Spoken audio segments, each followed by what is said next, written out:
Hello everyone, welcome back to Full Grown Gaming's Let's Play of Banjo-Kazooie, and the first thing I want to show you is that I now have 13 Mumbo tokens. Hopefully, if I've done this correctly, you should be seeing me get those at the beginning of this episode. Like, I didn't want to just get them and tell you I got them without showing you exactly where they were, but I also didn't want this episode to be full of hunting for Mumbo tokens, because we have another world to get to, and this world is going to be called Freezeezy Peak, I believe, and it's actually kind of weird. I'll show you when we get there. Actually, I can't really show you in this episode, to be honest. It's kind of connected with another level called Gobi's Desert, and it's kind of weird to think that a snowy place is that connected with a desert place, but you have to get one move from each level to complete the other. So we can't finish Freezeezy Peak in this episode, but I'm going to try my hardest. Now, over here, there's actually those green boots that I was looking for in the last episode, but I just used a trick to get over there. And over here, we have another Gruntilda, so let's go ahead and talk to her. Apparently, Grunty's favorite sport is belly barging? What is that? She's dim, she's attended Cauldron College, okay, I guess that's respectable. And Gruntilda's party trick is blowing balloons up with her butt. Oh my goodness. What in the world is wrong with this lady? The things that she tells you are so weird. Well, we're gonna get another I'm speechless right now, that's just weird, I can't believe it. But over here, we're gonna get another dose of Gruntilda. It's kinda weird how they put her so close to, so close together. I don't want to listen to you, Grunty. Stop talking, please. I've got to get your deep down dirt from your sister here. Alright, now let's see what she has to say. She sleeps on a pile of treasure. How's that dirty? I don't get it. That's kind of like a rich person thing, I guess. She's only ever won the sweatiest socks competition. Alright. Apparently at, whatever college she went to. And she boasts of appearing on the cover of Fat Hag Monthly, posing in her long johns. This is just awesome. We're learning so much about Grunty that I don't think anyone ever wanted to know, really, so. But like I said, that information will actually be coming in handy later. This little jump pad right here, by the way, I'm gonna see if I can do the trick. I'm not sure if it's even possible. Oh, it is possible. Awesome. Oh man, I fell. I was gonna say I wasn't sure if it was possible on the Xbox, I know it is obviously possible on the Nintendo 64. It seems like everything is possible on that console. But you're supposed to go through that. This is kind of like a speedrunning move. You're not supposed to get up here like this. And if I can't get it in one or two more tries, I'm just going to stop. But doing this will save you some time coming up. Obviously, the way I'm doing it doesn't look like it's saving that much time. Alright, I got one more shot in me. But in the previous episode, we opened up. Oops, I missed. We opened up the top of Grunty's hat or whatever here, which allows us to even get this Jiggy. Alright, forget it. You guys saw it was possible, though, because I did get up there. We opened up the top of Grunty's hat in the last episode with that switch in Bubblegoop Swamp, and the way you're supposed to get that Jiggy, I'm going to do in just a second. But it is possible to jump up there that way. And we get to see Banjo do another dance here. But what I was saying about Freezeezy Peak and Gobi's Desert is you have to have one move from each level to complete the other. So in this episode, I'm probably just going to go to Freezeezy Peak and get 9 Jiggies and just end it, because I can't get the 10th Jiggy without going to Gobi's Valley.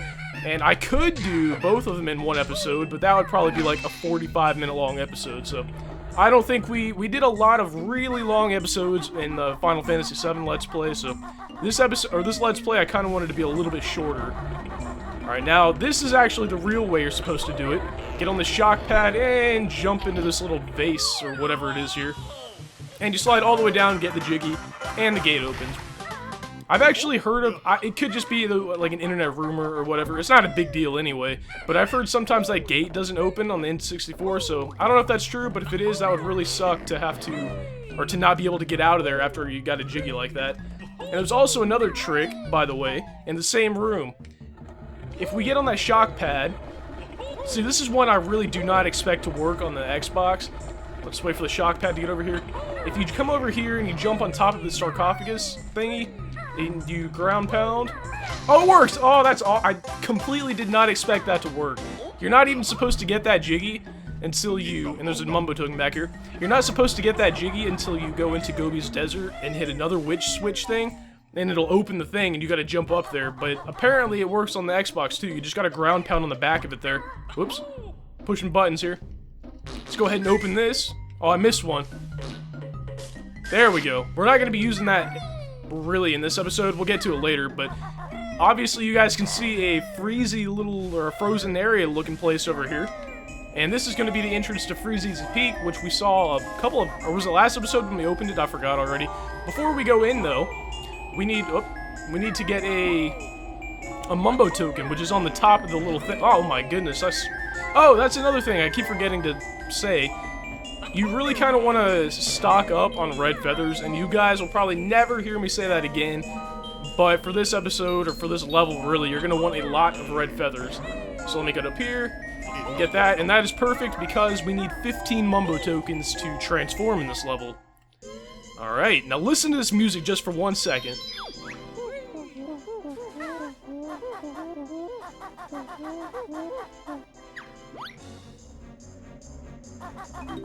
This music is so awesome. There's something about this music in particular that I really like. And we also have another bear here. Maybe Banjo can, you know, speak to him on a species basis here. I don't know, but we're gonna have to interact with him pretty soon. Those Jiggies did it already. I was gonna say I've done so well not mixing up Jiggies and notes in this episode. Well, I already failed. I was gonna say those notes right there are kind of hard to get because you keep bouncing. But here we're gonna go for our first Jiggy. And to do so, we have to wait or help the Twinklies get to that Christmas tree back there. So this is kind of like a little mini game here, and it's not all that hard, but it is a little bit frustrating. And one thing that I've learned or I've seen is that if you let that first one go, these next ones will pop up. So you can get a nice little chain of I don't even know what you would call this, a nice chain of Twinklies going here. But if you mess up, like, if you don't get back up to the front in time, you're probably going to be screwed for a little while because it's going to take forever to get the chain back going. Luckily, you only have to get 10 into the Christmas tree, which makes no sense, really. Like, oh, well, that's just great. Alright. Well, you see when the chain messes up like that, it just messes up. There's no other way to say it. It just messes everything up. But I think this is going to be the last one here, this orange buddy guy here. Come on, man, go to freedom, safety, whatever. There we go. And somehow that makes an on switch appear on the back of the Christmas tree, which will turn it on, but I'll get to that in a second. First, I'm going to go ahead and get these notes, not Jiggies. And also, there's an enemy right here that I want to mention. It's like an ice cube. It's kind of funny that an ice cube exists here anyway, just as an enemy, but they're kind of almost invisible before you get up right next to them, so if you... There's going to be an instance later where you want to know that the ice cube is going to be there before you actually try to get the item that's within the ice cube. First, before we get to the on switch back there, I want to come over here and learn this trick from Bottles. And I forgot already what it's called. It was like a beak bomber or beak bomb or something like that. And when you're in the air flying around, you can use it. We have to use it in this level, otherwise, I mean, we wouldn't, you know, be learning it if it wasn't useful. But also, we have to use it in Gobi's Valley, or Desert, or whatever it is, because, just like I said at the beginning of the episode, you're going to have to use the move that you learned here, there, and the move that you learned there, here. Alright, so now that we've done that, I need to go turn the tree on. And it's going to make like a star kind of thing appear on the top of the tree, or it might be there already, I'm not really sure. But we have to fly through the star at the top of the tree a couple of times. And another thing about these ice enemies here is that they break apart into separate enemies, so you gotta be careful about that. And this switch, by the way, you better be right in front of it, because if you're not, it seems like it's impossible to hit, in my experience anyway. Well, look, also, the animation for that, where the lights are turning on, oh, it has always looked weird to me. It goes from like a circle pattern to like the actual light sprite, so I don't know, if you guys go back and watch that, I'm sure you guys will agree that it looks a little bit weird. But this is one of the reasons right here why I suggest stocking up on red feathers. Because you've got to fly through this thing 3 times, and if you've only got like 4 or 5 feathers, you're probably not going to make it. And also, in the N64 version, you can skip text, like I keep saying. So, what most people do to save time, like if you're doing a speed run or whatever, is most people will turn the on switch on the back of the tree, and then go talk to Bottles and get that Jinjo and get the notes. But since you can't skip text in the Xbox version, I'm not sure if there's enough time to do that. Wow, I missed. But this is the Beak Bomber attack, and as you can see, I'm using it to bash these buttons in here. And all the while, those snowmen down there are throwing snowballs at me, which will knock you out of the air, so be careful about that. Alright, I got one more here. There we go. Which makes a Jiggy come out of where? That's weird. But now that we've done that, we can actually use this move on those snowmen. And this is some of the most frustrating and satisfying at the same time thing. Watch. Knock his freaking head off. That is awesome. But you've got to do that. I think there's 4 or 5 of these snowmen. And the only reason this is hard is because you have to hit their hat. If you don't hit their hat and you hit the actual snowman, it doesn't hurt them, really. It doesn't, like, you know, it doesn't do what it's supposed to do. And the only way you're supposed to know that, I guess, is that it has a red X on it. So I guess it's kind of self-explanatory, but I just kind of wish, because it's kind of hard to control. I mean, once you hit the Beak Bomb attack, see, I missed. Once you hit that attack, you're pretty much out of control. Oh, this is going to be bad. I knew it. And see, stuff like that happens, and now I'm already down to 10 feathers, and the Beak Bomb attack takes 1 feather every time you use it, so really got to be careful. Oh, that was close enough. Oh, man. I can already tell this is going to be bad. This is just embarrassing. Alright. Let's turn this guy around. Alright, I'm going to get this one super lined up. There, this is going to hit for sure. There we go. Alright, one more. And underneath the snowmen, by the way, there are little treasures, like there's a hidden honeycomb under one of them, and there's something else too, like, oh, there's a Mumbo token, there's a switch I'm about to hit here. So let's go ahead and land. Well, that was close, almost went in the water. And that's another important thing to mention that I forgot, is that the water is so cold that if you go in it, it freezes you or it hurts you or whatever, so be careful about that. And if you didn't see before, I actually caused a Jiggy to appear in the tree. And yes, it's a Jiggy, not a note. As I'm collecting notes here. See, getting those mixed up is probably the most embarrassing thing that's happened in a long time in a Let's Play. On my channel, anyway. But we've got some notes here to get, and apparently I didn't even have to go back to the other levels to get those Mumbo tokens, because it looks like there's a fair few here that I could have gotten. But let's go ahead and get this Jiggy. If you didn't see that animation where this Jiggy just appeared, it like came out of the bottom of the snowman, so they kind of hid a lot of weird things in this game. If you guys have never seen the Banjo-Kazooie rated E ? Video, it's pretty funny, so I suggest you guys go watch that. But it points out all the innuendos and just weird things that happen in these games. But might as well go over here. This isn't usually the route that I normally take, but, you know, might as well switch it up. Freezeezy Peak is one that I haven't played in a long time, so hopefully I remember where everything is at. There's a hidden honeycomb, or an empty honeycomb. I like how there's an empty honeycomb and a regular honeycomb right next to each other, so it looks like it's just a regular honeycomb. Alright, might as well get these. And there's Mumbo's token. Mumbo's the hut thing over there, and it's all frozen. You can see, you know, it looks frozen, so I kind of like that. Animation's not really the right word. I can't really think of that's a good graphic, I guess. But if you saw, I just picked up a present, I guess? I'm like at a loss for words in this episode. But I picked up a present which will be used later, and it has to do with that bear that we got. And over there, yeah, I was going to say that walrus or whatever it is going to talk to us. If you try and go get the Jiggy that he's holding right now, he won't give it to you. Because apparently we're a smelly bear and bird, so what would make sense for a walrus? I mean, a walrus is going to give apparently it's only going to give his Jiggy to another walrus, so that should give you a hint as to what the transformation will be in this episode. And I also kind of like how the scarf on the snowman here is yellow and red, and the Jiggies and the notes and the red feathers kind of correspond to the placement on the scarf there. And surprisingly, that Jiggy, I'm about to quit. That Jinjo is one of the ones that I always used to miss, even though it's right there in the middle of everything, it seems like, but for some reason I always used to miss it. Out here in the pipe, I guess, of the snowman, there, whoa, oh, I thought it was somehow showing the snowman's belly there in the pipe, so I thought it was like an endless, or a bottomless pipe, but anyway, there's another Jiggy in there, and another present here. I wanted you guys to listen to the sound effect there. I don't know why that sound effect, so pretty much all the sound effects in this level are so peaceful, I guess you could say. Might as well get, oh man, well, might as well get the Jiggy while we're here. But you have to fly up here, as far as I know. I don't think there's any way to get up here without using that flying pad on the end of his nose or whatever.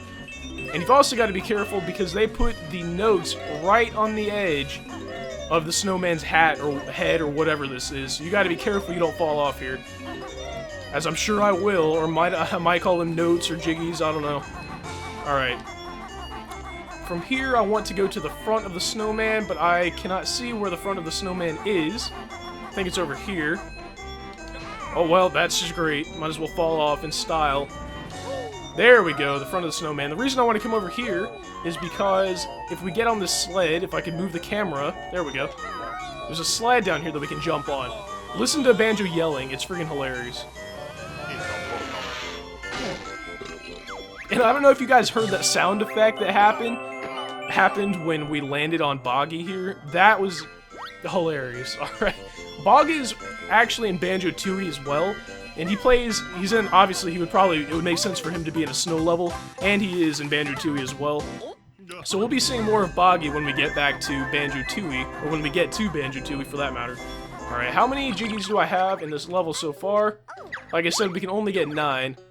Well, apparently I've only got 4, so there's like 5 left to go. Alright, so where do I want to go from here? I might as well go in the tree. Like I said, I made the Jiggy appear in here, but I never went in here, so might as well go.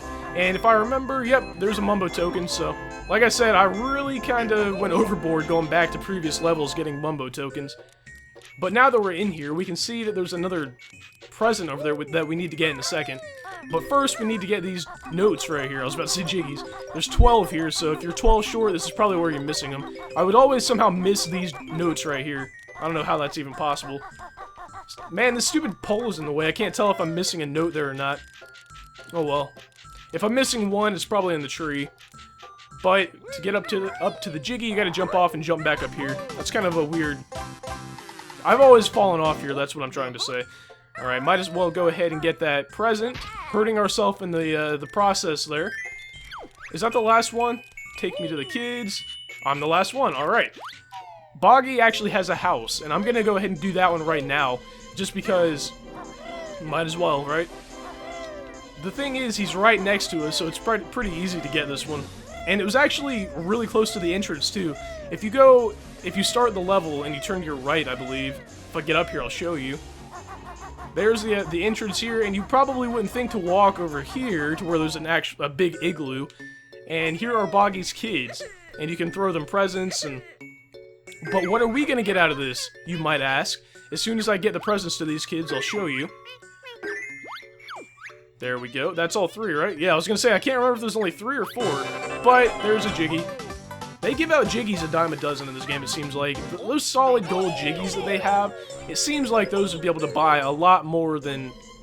yeah, a lot more presents, you know? They might as well have just held on to the Jiggy and not given it to me, you know. Oh my goodness. If I slide down, that's gonna be hilarious. Awesome.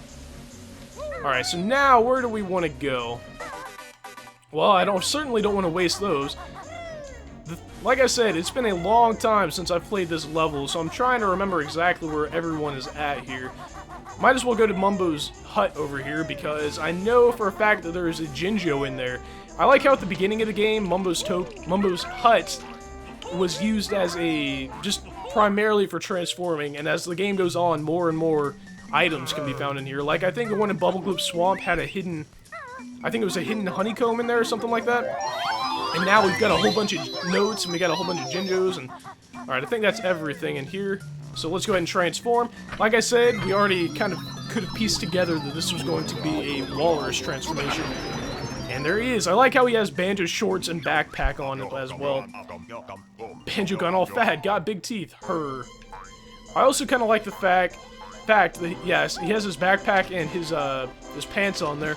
And I also, like I was going to say, I like the fact that I have 7 Mumbo tokens left, because I think the next transformation, it's either 15 or 20, so it is a good thing that I went back to get those tokens in the previous levels, that is.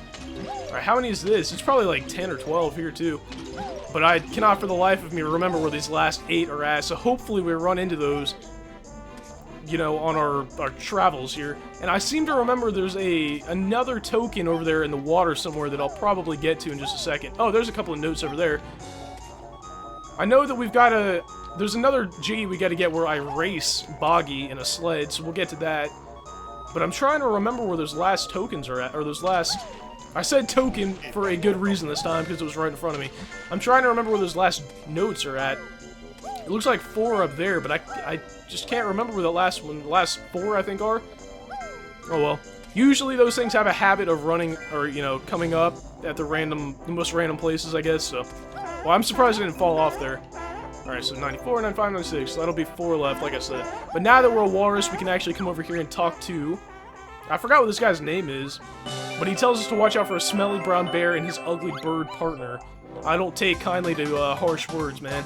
But if we come in here, for all I know, I don't think there are any notes in here that we can get, so... I might have just screwed up by not getting all the notes. But, luckily, I do remember where the other empty honeycomb is. Obviously, to get this one, you have to be a walrus. I don't think Banjo's gonna fit in here. And even if he did, I don't think he would have enough... I don't think his skin is thick enough to withstand the cold water, but... Oh, and there's a 1-up back there if you need it. But that's, what, 2? Yeah, 2 out of 2 empty honeycombs. I know where the last Jinjo is, so we'll be getting that. Actually, which one? Okay, yeah, I was gonna say, do I remember where the last Jinjo is? Yes, I do. Because the last Jinjo is actually up there. If you can, yeah, you can see it for a second before the camera turned. But we can't get that Jinjo right now because we have to turn back into Banjo. But now we can go, let's see, where do we need to go now? We can do the sled minigame, which is actually, it is a minigame, I guess. It's kind of fun. Right now, we could race them. We have to use a sled, though, and to use the sled, you have to be a walrus, which doesn't really make sense. I guess Banjo is just too big for the sled that you have to use. And later in the game, after we get the running shoes from Gobi's Desert, we can come back and race Boggy again. So we'll oh, there's the last... Good. I was going to say, those things happen to turn up all the time. So it's a good thing I came up here. 98... 99, and 100, so that's all 100 notes in here. You don't have to have the move from Gobi's Desert to get these notes, obviously. But now that we're here, Mr. Walrus fancies a race, yes I do. And to start the race, all I gotta do is jump on the little sled here.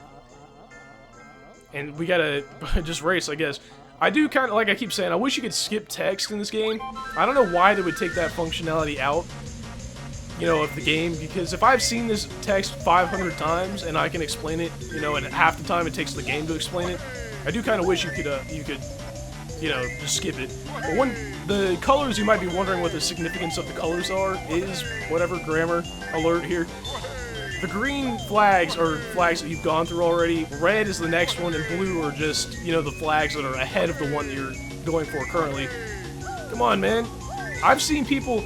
A speedrunning technique, there must be some technique going faster than this, because I've seen people go for the orange, not the orange Jinjo, the blue Jinjo, I think, behind that house. I've seen people go for notes and stuff while they're doing the race, and look how close he is to beating me. He's ahead of me right now. I cannot believe this.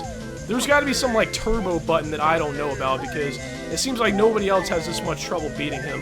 Oh, I could have sworn I missed that, what do you call it? Flag, I guess. I know the end is right up here. Oh, this is going to be close. Actually, it's not even going to be that close. Maybe he speeds up and slows down accordingly, just to make the race seem like it's close. But apparently I'm too quick, Mr. Walrus. You know, as a walrus, you would think I might be a little bit slower. But that is going to be the 8th Jiggy, I believe, in this level. So let's go ahead and get that. And now that we've got that, it looks like there's another 1-up back there. Might as well get it, even though I've said that I'm not going to die. But now that we've done that, we can go back and transform into Banjo again, because like I said, we need to go get that Jinjo. And that's probably going to do it for this episode, because, like I said, we can't get... The last Jiggy here is we have to race Boggy again, but we can't do that until we have the running shoes. And as far as I know, there's absolutely no possible way to beat him without the running shoes. No tricks, no shortcuts, nothing. So, and you might be wondering how this is... what this could be used for, or what the move in this level could be used for in Gobi's desert or whatever. And the Beak Bomb move we learned will actually be used in that level as well. So it really, you either want to go to Gobi's desert first and get the 9 Jiggies there, and come and get 10 here, and then go back, or vice versa. But we're back here. Might as well transform. As far as I remember, there is not a transformation in Gobi's desert, so we don't need another... I don't think we're going to need Mumbo tokens until we get to a haunted house, actually, so... You guys, that actually is probably my favorite level in the game, so you guys are probably going to look forward to that.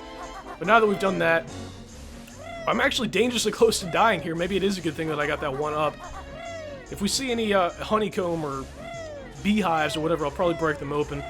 But now that we've done that, we can come over here, jump off this ledge. I know of no other way to get up here other than that. Maybe there's a way to run up here. Yeah, okay, fine. I stand corrected. But we can come over here and finally get that orange Jinjo. Might as well stock up on some red feathers while we're at it. This guy doesn't like us, I can tell. I don't think he... Yeah, I was gonna say, I don't think he can hurt you. I think he just doesn't like you. Alright, so we'll take that gladly. We got a Jinjo, or a note out of it. Oh my goodness, a Jiggy out of it. It's getting to the point where it seems like it might be on purpose, I know. This, guys, is the almighty Ice Key. I don't know if I should get this right now or if I should wait, because this thing is awesome. Might as well get it now. Let's see what Kazooie has to say. Alright, I guess I kind of interrupted her, but basically that was the first stop and swap item we're going to be getting. The stop and swap system is something I might talk about later in the game, or in the Let's Play or whatever, because it's kind of like a mysterious thing in gaming, where they wanted to implement this system between Banjo-Kazooie and Banjo-Tooie, but it didn't quite work out.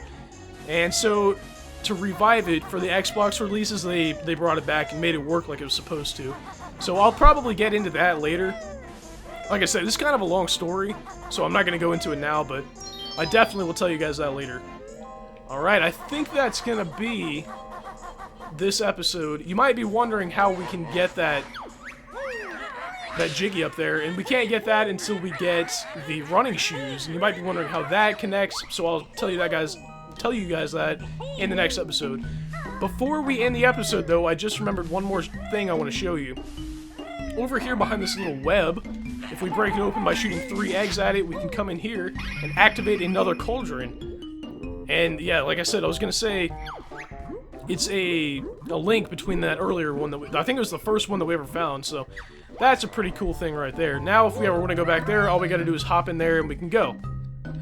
That, guys, though, is going to do it for episode 5. I want to thank you guys for watching this episode, and I will see you guys back for the next one.